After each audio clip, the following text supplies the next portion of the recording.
Guys, what's up? So I want to talk about some anxiety symptoms that made me feel like I was dying. Now, whenever I say dying, I'm talking about dying now to later on in the day, like a medical emergency type of dying.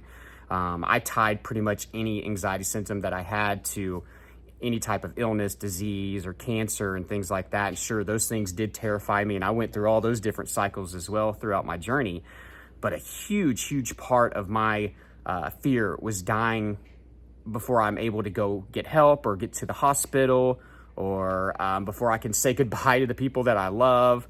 You know, basically something that I don't have a chance to fight. Like, I could at least fight cancer for a while, or something else that's progressive. I could still try to live my life to the fullest and, you know, get more out of my life.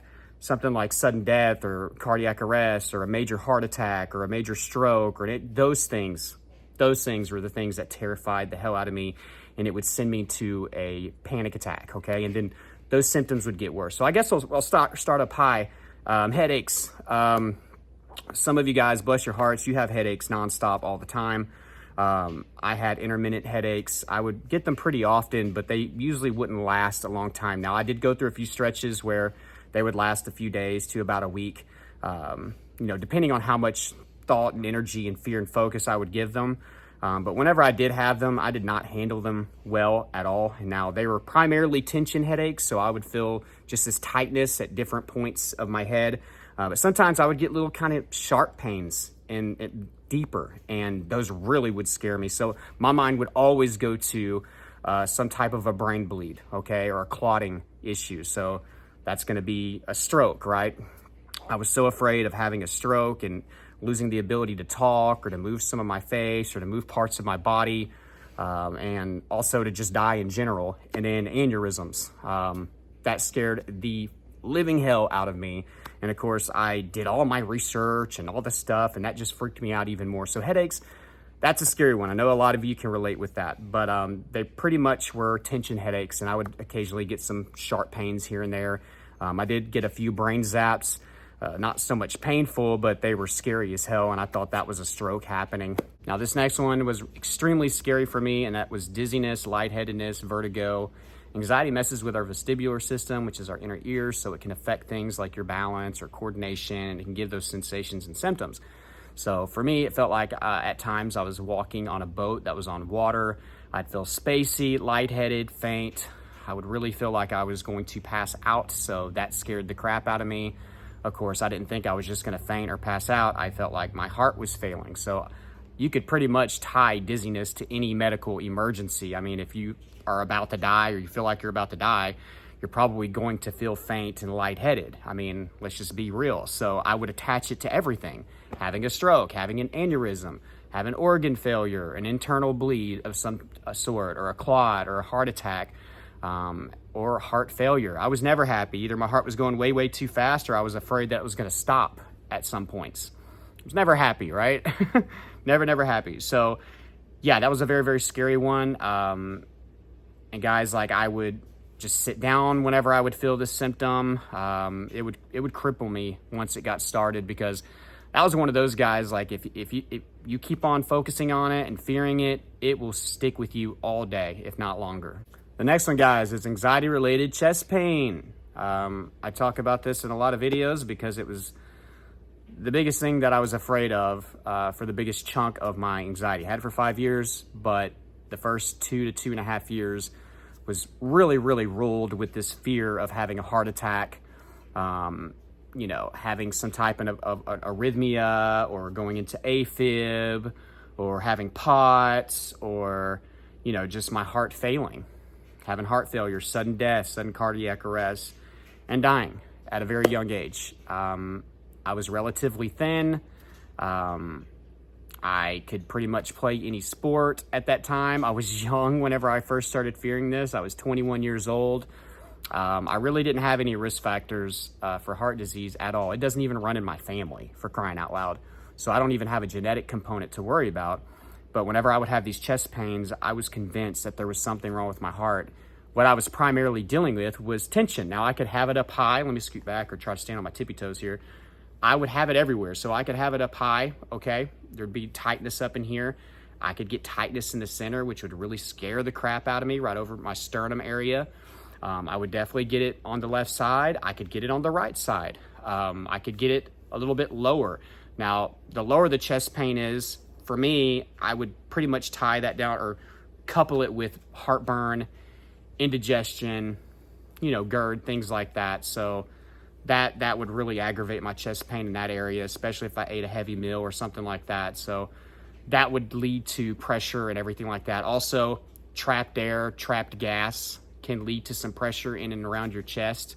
Ask your doctor about costochondritis. I know there's been a lot of people that I've talked to with anxiety. They had that as well.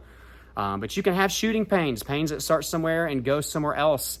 You can have heavy crushing pain. Feels like there's something on your chest. Now, I'm just being for real. Like, it's not just me. There are other people that have had that symptom. And of course, if you look up that symptom, it's going to say that you're having a heart attack. When it comes down to chest pain, guys, if you have not been seen by a doctor, right, turn this video off or skip this symptom, okay? You need to make sure that you're checked out and that your heart is good. That's the only way that you're going to get this momentum going with acceptance, so you can move on and then try to exercise and work out to convince yourself that you're healthy, right? Or to respond the right way when you do have chest pain, and I'm not trying to play your doctor over here. But if you have been checked out, that's how anxiety can cause it. You're going to produce more acid, so you can have heartburn or GERD or indigestion. You're going to produce more gas, which can lead to pressure in your chest area. Trapped air, right? So just general trapped air from your breathing patterns. Sometimes whenever we're having panic attacks, we hyperventilate, so you can get a lot of trapped air, and that could put pressure on your chest. Most of you are dealing with muscle tension. Costochondritis can be a cause. Some people deal with esophagus spasms. So if you're having some pain up here or, maybe a little bit higher, it could be that. Ask your doctor about that. But guys, this ruled my life. It crippled me. It was the hardest part of my anxiety journey. I mean, I remember spending the night, guys, at the ER a few times just in case I was going to have a heart attack so I could crawl in there and beg for help. I quit many jobs because of this. It was hard for me to drive. I was afraid that I was going to have a heart attack in the car.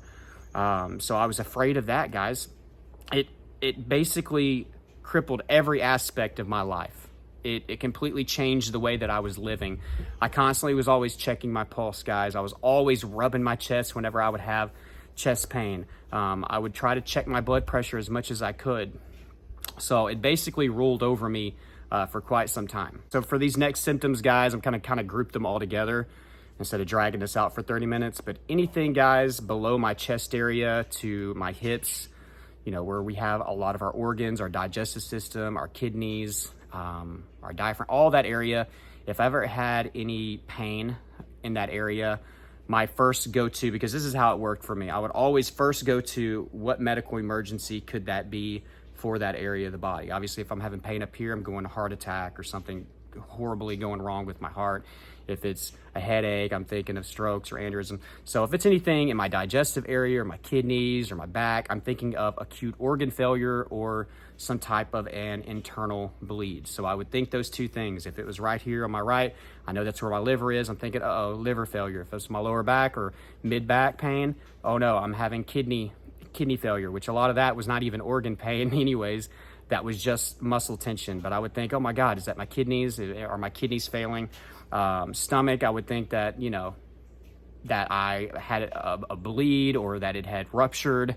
I always thought that I had some type of an obstruction in my intestines. I would think that I was going to have appendicitis. I would fear pancreatitis. So basically organ failure or some medical emergency with the organ, depending on what part of my body I was experiencing pain. Real quick, guys, go down below in the comment section. I want you to put in all caps, I will make it through the day. I will make it through the day. Guys, you are not dying. If you've been checked out and you've been told that this is anxiety, we have to start trying to develop acceptance. I know it's easier said than done. You have to respond the right way when these symptoms hit you, guys. And you can't just respond the right way. You have to actually back it up with your behaviors. Don't wake up and say, like, I'm not dying, everything's good, my heart's healthy. But you're over here, your behavior is I'm checking my pulse all day, or I'm constantly rubbing that area of my body, or I'm checking my blood pressure. Basically, I'm living like a heart patient, okay? Don't say that like, oh no, my liver's not failing, but you're Googling all day, right? Back it up with your behaviors as well. If you want more help with that process of recovery and responding to your symptoms the correct way, you want routine, you want structure, and you want a step-by-step process, check out my course, The Lead Anxiety Bootcamp. I'm going to put it down below in the description and in the first pinned comment. It's been helping a lot of people. I want you to be a part of that as well. I have information for one-on-one coaching. There is a link for online therapy. If you've never tried therapy, you can do it on the phone, you can do it on the laptop, the PC. It's very, very convenient. And I got social media stuff down there, Facebook groups, all that fun stuff. Follow me on Instagram if you haven't. That's down there. And yeah, guys, please like this video if you got some value, and I'll be talking to you again tomorrow. All right, I love you all.